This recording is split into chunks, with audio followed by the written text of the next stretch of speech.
A poeira vermelha de Porto Novo tinha um cheiro próprio, uma mistura de terra úmida, óleo de palma e do escape adocicado de milhares de motocicletas que zuniam pela cidade como um enxame de insetos metálicos.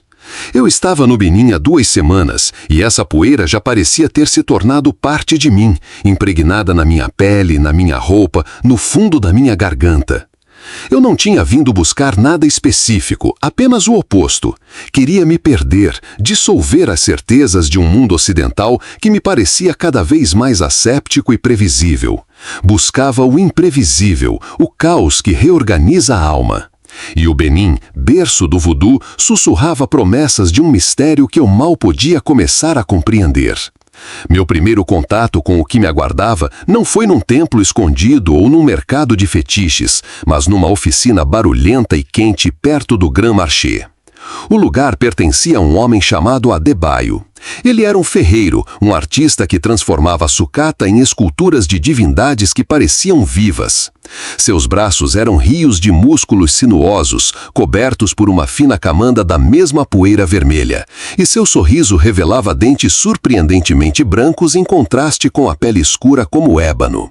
Eu passei horas ali, apenas observando o fogo da forja dançar, o martelo cantar contra o metal incandescente, o suor que escorria de sua testa e evaporava com o calor.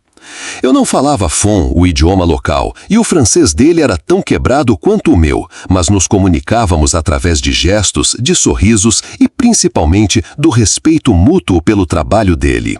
Eu comprava água para ele, dividia meu pão e ele me mostrava os símbolos que gravava no metal. Ogum, o guerreiro de ferro, Sakpata, o senhor da terra e da varíola, Evioso, o deus do trovão. Para mim eram histórias, mitologia. Para ele eram forças ativas, presenças reais que influenciavam o clima, a colheita, a saúde e a morte. Eles não são deuses que vivem no céu, ele me disse um dia, apontando para uma escultura de ferro com olhos vazios que pareciam me seguir. Eles vivem aqui, no sangue, na terra, no tambor. Ele bateu no próprio peito, depois no chão de terra batida e, por fim, apontou para o céu, onde nuvens de chuva começavam a se formar. A curiosidade, essa coceira na alma do viajante, começou a me consumir. Eu lia sobre o voodoo em livros, via documentários, mas tudo parecia uma representação filtrada, uma versão para consumo externo. Eu queria ver a fonte, sentir a energia bruta da qual Adebayo falava com tanta naturalidade. Um dia tomei coragem. Com meu francês desajeitado, perguntei se era possível ver de verdade, uma cerimônia. Adebayo parou de martelar. O silêncio repentino na oficina foi pesado, preenchido apenas pelo crepitar do carvão na forja. Ele me olhou por um longo tempo, um olhar que não era de desconfiança, mas de avaliação. Ele parecia medir meu espírito, pesar minha intenção. Eu não era um turista em busca de um show exótico. Eu era um estrangeiro perdido, buscando algo que nem sabia nomear, e acho que ele viu isso. Ver não é o mesmo que entender, ele disse, por fim, numa voz grave. E às vezes, ver pode mudar o que você entende, para sempre. Eu assenti, incapaz de formular uma resposta. Meu coração batia um pouco mais rápido. Há uma cerimônia em breve, ele continuou, voltando a pegar o martelo, para chamar Mami Wata, a mãe da água. É poderosa, perigosa. Ele me encarou de novo. Você não pode ir como um observador. Você tem que ir como parte. Você se senta com a comunidade, come com a comunidade e reza com a comunidade. Sem fotos, sem anotações, apenas seus olhos e seu coração. Eu aceito, disse eu, a voz saindo mais firme do que eu esperava. A palavra perigosa ecoou na minha mente, mas em vez de medo, senti uma onda de fascínio. Era exatamente isso que eu viera buscar, o desconhecido. Os dias que se seguiram foram uma preparação silenciosa. Adebayo me deu um pequeno amuleto de metal, a efígie de uma serpente mordendo a própria cauda. Para proteção, ele disse, mantenha no bolso, não tire por nada. Ele também me instruiu a usar branco, roupa simples de algodão que comprei numa das bancas do mercado. O branco, ele explicou, era a cor da pureza, da paz, um convite aos espíritos benevolentes. Na noite da cerimônia, ele me buscou na minha pequena pensão. Não viemos na sua moto barulhenta. Em vez disso, caminhamos. A caminhada em si já foi um ritual. Deixamos as ruas principais e nos embrenhamos por um labirinto de velas de terra, cada vez mais escuras, cada vez mais silenciosas. O som da cidade foi morrendo às nossas costas, substituído pelo canto dos grilos e pelo coachar distante dos sapos. As casas se tornaram mais esparsas, compostas por paredes de barro e telhados de zinco. Pessoas nos cumprimentavam com acenos de cabeça respeitosos, seus rostos iluminados brevemente pela luz fraca de lamparinas a óleo. Havia uma solenidade no ar, uma expectativa palpável que se agarrava à umidade da noite. Chegamos a um complexo, um conjunto de pequenas construções de barro ao redor de um grande pátio de terra batida. No centro do pátio, uma fogueira enorme estalava, lançando faíscas que morriam na escuridão do céu sem estrelas. O lugar estava cheio, mas não havia o caos que eu esperava. As pessoas estavam sentadas em esteiras no chão, conversando em voz baixa. Crianças corriam e depois eram chamadas de volta por suas mães. O cheiro de incenso se misturava ao da fumaça da fogueira e ao aroma de alguma comida sendo preparada. Adebayo me guiou até um lugar vago numa esteira, entre uma senhora idosa com o rosto marcado por escarificações tribais e um jovem que me olhou com curiosidade, mas sem hostilidade. Sentei-me, sentindo-me desajeitado e grande demais. Eu era o único branco ali. Todos os olhos, em algum momento, pousaram sobre mim. Não eram olhares de julgamento, mas de questionamento. O que aquele homem branco fazia ali, num espaço tão sagrado e íntimo? Senti uma onda de desconforto, a sensação de ser um intruso. Mas então Adebayo sentou-se ao meu lado, colocou a mão no meu ombro e disse algo em fom para as pessoas ao nosso redor. A tensão pareceu se dissipar. Alguns sorriram para mim. A senhora idosa me ofereceu um pedaço de inhame cozido, que aceitei com um gesto de gratidão. O sabor era simples, terroso e me ancorou naquele momento. Então o som começou. No começo, era apenas um tambor, um toque grave, lento, como o batimento cardíaco da própria terra. Tum, tum, tum. Depois, um segundo tambor se juntou, mais agudo, tecendo um ritmo complexo sobre a base do primeiro. Um terceiro, um quarto, um quinto. Logo, um conjunto de 6 homens, com os torsos nus e brilhantes de suor sob a luz da fogueira, estava criando uma polirritmia tão densa e poderosa que eu a senti fisicamente. Não era apenas um som que entrava pelos meus ouvidos, era uma vibração que subia do chão de terra, passava pelas solas dos meus pés e ressoava na minha caixa torácica. Meu próprio coração parecia estar tentando se sincronizar com aquela cadência impossível. O canto começou.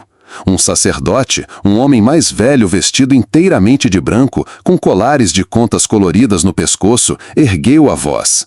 Era um chamado, uma súplica gutural e poderosa. E a comunidade respondia em uníssono, um coro de dezenas de vozes que se erguia para o céu escuro.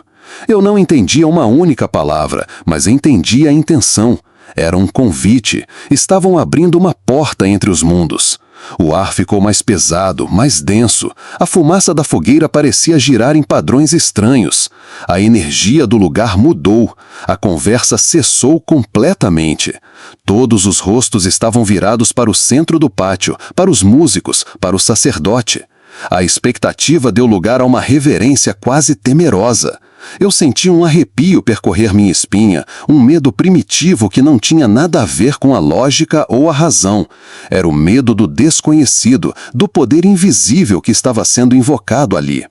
Instintivamente, minha mão foi para o bolso e meus dedos se fecharam ao redor do amuleto de metal que Adebayo me dera. Estava frio ao toque. As primeiras dançarinas entraram no pátio. Eram mulheres, também vestidas de branco, com saias rodadas e os tornozelos adornados com chocalhos feitos de sementes. Elas se moviam em círculo, em volta da fogueira, seus pés descalços levantando a poeira vermelha. Seus movimentos eram hipnóticos, sincronizados com a complexidade dos tambores. No início, era uma dança graciosa, celebratória, mas à medida que os tambores se tornavam mais frenéticos, mais urgentes, a dança também mudava. Tornou-se mais selvagem, mais espasmódica. Os sorrisos desapareceram de seus rostos, substituídos por máscaras de concentração intensa. Seus olhos começaram a revirar, mostrando apenas o branco. Seus corpos começaram a se contorcer em ângulos que pareciam dolorosos, antinaturais. Não era mais uma performance, era uma luta, uma entrega. E então aconteceu. A primeira mulher caiu. Ela não tropeçou. Foi como se uma força invisível a tivesse atingido. Ela caiu de joelhos na terra, seu corpo tremendo violentamente. Um grito agudo e estranho escapou de seus lábios, um som que não parecia humano. 2 assistentes, homens fortes, correram para o lado dela, não para ajudá-la a se levantar, mas para garantir que ela não se machucasse em suas convulsões. Eles a seguraram pelos ombros enquanto sua cabeça se jogava para trás e para frente. O medo que eu sentia se transformou em algo mais agudo, mais próximo do pânico. Meu cérebro, treinado na lógica ocidental, tentava encontrar uma explicação. Histeria coletiva, epilepsia, autossugestão. Mas meus olhos viam outra coisa. O rosto da mulher, quando ela o ergueu novamente, estava transformado. Sua expressão era de uma altivez régia, de uma autoridade antiga. Seus olhos, agora focados, não eram os dela. Eles perscrutavam a multidão com uma inteligência fria e alienígena. O sacerdote se aproximou dela, curvando-se respeitosamente. Ele fez uma pergunta em fon. A voz que saiu da mulher não era a dela, era mais profunda, ressonante e falava numa cadência rítmica, quase cantada. A comunidade escutava em silêncio absoluto. Eu olhei para Adebayo. Seu rosto estava sereno, seus olhos fixos na mulher. Ele não via uma vizinha em transe, ele via a divindade. Mami Wata havia chegado. Uma a uma, outras dançarinas foram tomadas. Cada possessão era diferente. Uma se movia com a fluidez sinuosa de uma serpente, arrastando-se pelo chão. Outra exibia uma força sobre-humana, tentando se livrar dos homens que a continham. Uma terceira começou a falar numa língua que ninguém ali parecia entender, suas palavras jorrando numa torrente incompreensível. Eu estava paralisado, uma mistura de terror e fascínio. O ar crepitava com uma energia que eu podia quase ver, uma estática visível ao redor das mulheres possuídas. A fogueira parecia queimar mais alto, as sombras dançavam como demônios nas paredes de barro. Os tambores não paravam, eles eram o motor de tudo aquilo, a ponte que mantinha o portal aberto. O som era tão avassalador que meus pensamentos se fragmentaram. Eu não conseguia mais analisar, apenas sentir. Senti a vibração no meu peito se intensificar. A batida do tambor não estava mais fora de mim, estava dentro. Comecei a sentir uma estranha leveza na minha cabeça, uma dissociação do meu próprio corpo. Minhas mãos, pousadas nos joelhos, pareciam pertencer a outra pessoa. Olhei para elas confuso. O medo se tornou vertiginoso. Tive a sensação aterradora de que a energia que tomara aquelas mulheres estava me sondando, me testando, procurando uma fresta na minha armadura de ceticismo. Senti um puxão, uma força invisível que me puxava para a frente, para o ritmo, para o vazio. Fechei os olhos com força, minha respiração presa na garganta. O mantra que meu cérebro ocidental repetia, "Isso não é real, isso não é real", foi engolido pelo poder esmagador dos tambores. Imagens inundaram minha mente. Ondas, água escura, o rosto de uma mulher com olhos de serpente. Eram visões que não vinham da minha memória, mas de algum lugar fora de mim. Abri os olhos em pânico. O mundo girava. O pátio, a fogueira, as pessoas, tudo se desfazia numa espiral de cor e som. Agarrei o chão de terra com as mãos, tentando me ancorar. A terra estava fria, real. Foquei na sensação dos grãos de areia sobre minhas unhas. Foquei na minha própria respiração, forçando-a a um ritmo lento e constante, uma contramelodia à loucura dos tambores. Foi uma batalha travada no silêncio da minha própria mente contra a força mais poderosa que eu já havia encontrado. Eu não estava lutando contra o voodoo ou contra a Mami Wata. Estava lutando para não me desintegrar, para manter os pedaços do meu eu, da minha identidade juntos. Eu me agarrei à minha racionalidade como um homem que se afoga se agarra a um pedaço de madeira. E lentamente, muito lentamente, a sensação de vertigem começou a recuar. O puxão diminuiu, a névoa na minha mente se dissipou, deixando para trás um cansaço profundo e um tremor incontrolável nas mãos. Quando finalmente consegui focar novamente no que estava acontecendo, vi que uma das mulheres possuídas, a primeira, estava de pé. Ela caminhava entre as pessoas, tocando suas cabeças, sussurrando coisas em seus ouvidos. As pessoas recebiam suas palavras com lágrimas, com acenos de cabeça, com gestos de profunda gratidão. Ela estava curando, aconselhando, profetizando. Ela era um oráculo vivo, um canal direto para o divino. A cerimônia durou horas, mas o tempo perdeu o significado. Naquele pátio de terra batida, sob o céu africano, eu testemunhei nascimento, morte e renascimento nos corpos daquelas mulheres. Vi a dor da possessão se transformar em êxtase divino. Vi o medo da comunidade se transformar em reverência e esperança. E eu, o estrangeiro, o cético, fui forçado a confrontar os limites do meu próprio entendimento. O fim veio de forma abrupta. Com um último comando do sacerdote, os tambores silenciaram. O corte súbito no som foi chocante, como se o mundo tivesse ficado surdo. No silêncio que se seguiu, as mulheres possuídas desabaram, uma a uma, como marionetes cujas cordas foram cortadas. Elas caíram no chão, exaustas, seus corpos amolecidos.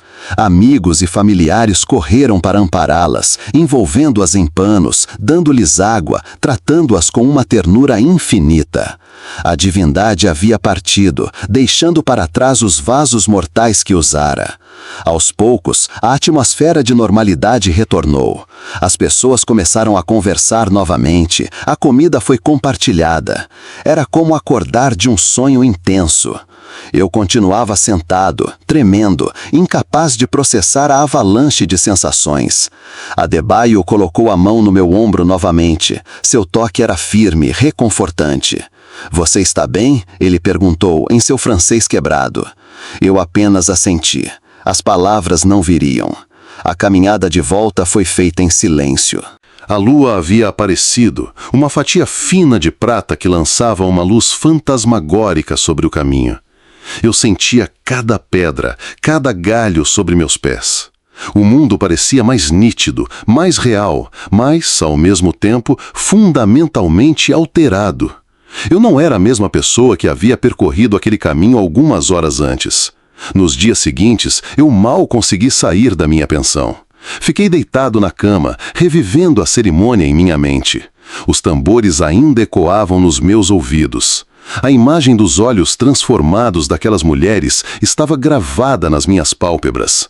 Eu tentei racionalizar, explicar o que vi através da psicologia, da antropologia, mas as explicações pareciam ocas, insuficientes. Elas não conseguiam capturar a energia, a presença, a força que eu senti naquele pátio. Elas não conseguiam explicar o puxão que senti, a batalha que travei dentro da minha própria cabeça para não ser engolido por aquilo. Quando finalmente me senti forte o suficiente, voltei à oficina de Adebayo. Ele estava lá, martelando o metal como se nada tivesse acontecido. Ele me viu chegar e sorriu seu sorriso largo e branco. "Café?" ele ofereceu. Sentamos juntos, bebendo o café forte e doce. Por um longo tempo, ficamos em silêncio. Eu disse finalmente, a voz rouca. Eu senti algo me puxando. Adebayo assentiu lentamente, sem surpresa. "Mami Wata é curiosa", ele disse. "Ela viu você, um espírito diferente. Ela quis saber quem era você." Eu tive medo, admiti. "O medo é uma boa resposta", ele respondeu, olhando para o fogo da forja. "É uma forma de respeito. O poder dos voodoo não é para ser entendido com a cabeça, é para ser sentido com o corpo, com o espírito.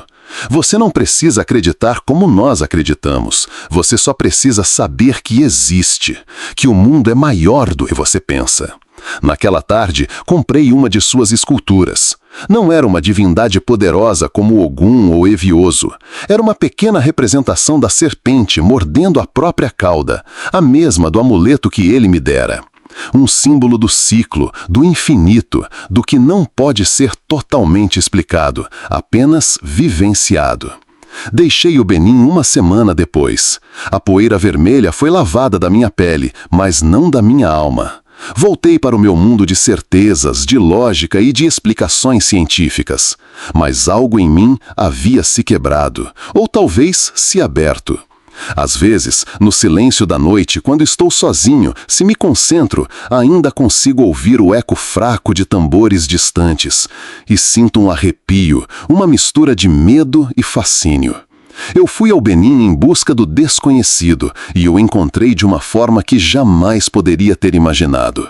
Eu não encontrei respostas. Em vez disso, encontrei perguntas maiores, mais profundas. Aprendi que existem portas neste mundo que nós, no Ocidente, nos esquecemos de como ver, muito menos de como abrir. E aprendi que por trás do véu da nossa realidade confortável existem forças antigas e poderosas que dançam ao som de tambores, indiferentes à nossa crença ou descrença. Eu não preciso mais entender. Como Adebayo disse, eu só preciso saber que existem. E esse conhecimento, essa cicatriz na minha percepção, é a lembrança mais valiosa e aterrorizante que já trouxe de uma viagem.